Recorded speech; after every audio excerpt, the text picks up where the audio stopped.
بسم الله الرحمن الرحیم سورة الفاتحه مکیه. د نن په سبق کې او درې خبرې مختصرا عرض کوم. یو دا چې د قرآن پاک د سورتونو په شروع کې بعضو سره مکی او بعضو سره مدنی لیکلي وي، د دې صحیح مطلب څه دی. دویم د دې سورت نوم سورة الفاتحه دی، د فاتحه څه معنی ده او د دې سورت څه نومونه دي. دریم د اعوذ بالله من الشیطان الرجیم معنی او د هغې حکم. اولنۍ خبره چې مکی صورتونه هغه چې په مکه کې نازل شوي، مدنی صورتونه هغه چې په مدینه کې نازل شوي، دا مطلب صحیح نه دی. صحیح مطلب د مفسرینو د اصطلاح مطابق دا دی چې د رسول الله صلی الله علیه وسلم د مکې نه مدینې ته د هجرت کولو نه مخکې چې کوم قرآن نازل شوی دی هغې ته مکی وایي. هغه صورتونه هغه آیاتونه مکی دي. او د رسول الله صلی الله علیه وسلم د مکې نه مدینې ته د هجرت کولو نه وروسته چې کوم قرآن پاک نازل شوی دی هغې ته مدني وایي.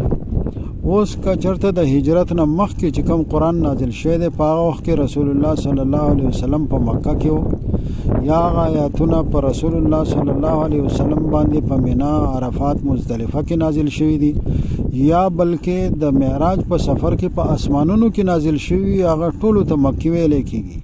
بلکې چې کله رسول الله صلی الله علیه وسلم د مکې نه مدینې ته هجرت کوو نو چې کوم په لاره باندې قرآن پاک نازل شوی دی هغه مکی دی.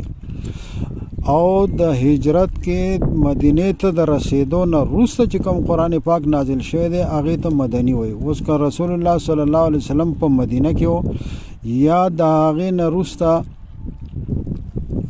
د فتح مکې په وخت کې، د غزوه حدیبیې په وخت کې مکې یا د مکې خواو شاته راغلی وي، هلته چې کوم قرآن نازل شوی دی، یا په نورو غزواتو کې رسول الله صلی الله علیه وسلم کوم سفرونه کړي دي په هغې کې چې کوم وحی نازله شوی دی هغې ته مدني وایي.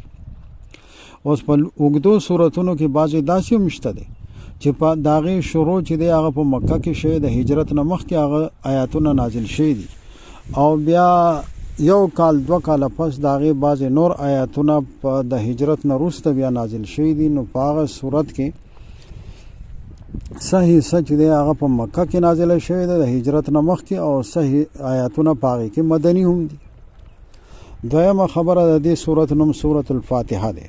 د فاتحې معنا شروع کول، یعنی دا د قرآن پاک په شروع کې ده چې کوم موجوده د قرآن پاک ترتیب دی په دې کې دا اولنۍ صورت دی. قرآن پاک د دې نه شروع کېږي، د وجې نه دې ته سورة الفاتحه وایي. د دې نه علاوه د دې نورم نومونه شته دی. په تفسیر قرطبي کې 12 نومونه د دې نور ذکر شوي دي. په هغې کې ام الکتاب هم دی، په هغې کې سورة الحمد دی، سورة الشافیه دی، سورة الکافیه دی.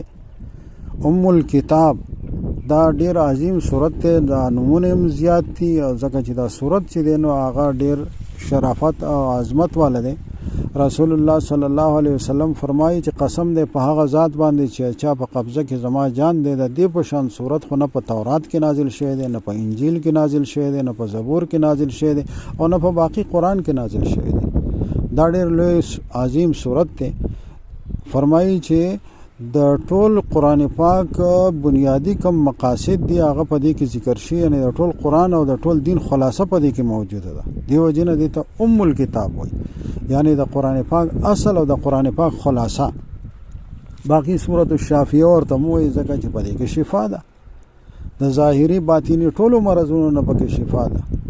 د دم صورت ده، سورة الرقیه ورته هم وایي چې کله بیماری باندې او په بیمار باندې د دم کولو دپاره دم ډیر مؤثر صورت دی.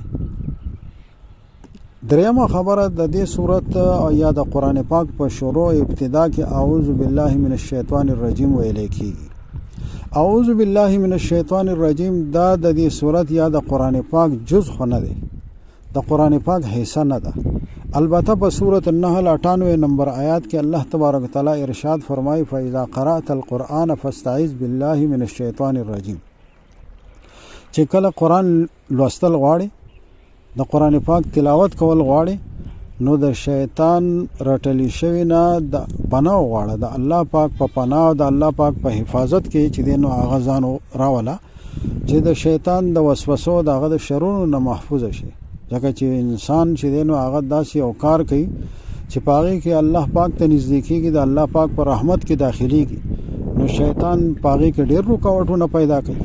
خپل چې دی نو هغه مردود دی، رټلی شوی دی، د الله پاک د رحمت نه لرې دی، او په انسان باندې هم د دې خبرې کوشش کوي چې هغه ګمراه کړي او د الله پاک د رحمت نه لرې کړي.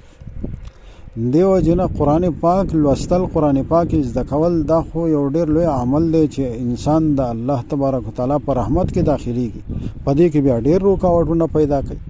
نو اعوذ بالله ویل دا شیطان داغه شر او داغه وسوسونه حفاظت لپاره چې دینو دا یو کلمه ده.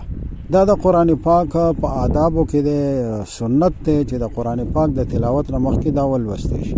یو ځل چې کله اعوذ بالله من الشیطان الرجیم وای دا غي نه وروسته چې بیا څومره سورتونه یا سپارې تلاوت کیږي نو بیا دوباره ویلو ته ضرورت نشته ده. البته که په منځ کې داسې یو کار پیښ شي یا خبرې وکي او دوباره بیا تلاوت کوي دا غي نه وروسته نو بیا دې دوباره اعوذ بالله من الشیطان الرجیم وای. په مانځه کې هم صرف په اولنی رکعت کې د امام ابو حنیفه رحمت الله علیه مذهب دا دی چې په اولنی رکعت کې وای نو بس په باقی رکعاتونو کې ضرورت نشته. لیکن د امام شافعی رحمت الله علیه مذهب دا دی چې د هر رکعت په شروع کې اعوذ بالله من الشیطان الرجیم دی وای. دا امام علامه شامی رحمت الله علیه لیکلی دی چې د قران پاک نه علاوه بل څه کتاب یا بل څه نیک کار انسان کوي نو بسم الله خو ویل پکار دی د هر کار په شروع کې د الله په نوم غستل، د الله پاک په مدد باندې کار شروع کول. البته اعوذ بالله من الشیطان الرجیم دا په نورو عملونو کې مسنون نه دی. یو ځای کې حدیث شریف کې راځي چې انسان لکه غوسه ورشین اعوذ بالله من الشیطان الرجیم دی وای. ځکه دا اعوذ بالله من الشیطان الرجیم داسې کلمه ده چې د دې په وجه باندې د انسان غوسه چې دینو هغه ختميږي. نو اعوذ بالله من الشیطان الرجیم د دې معنا ده چې پناه غواړم په الله سره د شیطان رټلی شوی نه، یعنی د شیطان مردود چې هغه د الله پاک د رحمت نه لري دی، داغه د شر او د وسوسو نه د الله پاک پناه غواړم چې د الله په حفاظت او پناه کې راشم او داغه د شرونو نه بچ شم. اعوذ بالله من الشیطان الرجیم دا سم ویلې شي په حدیثو کې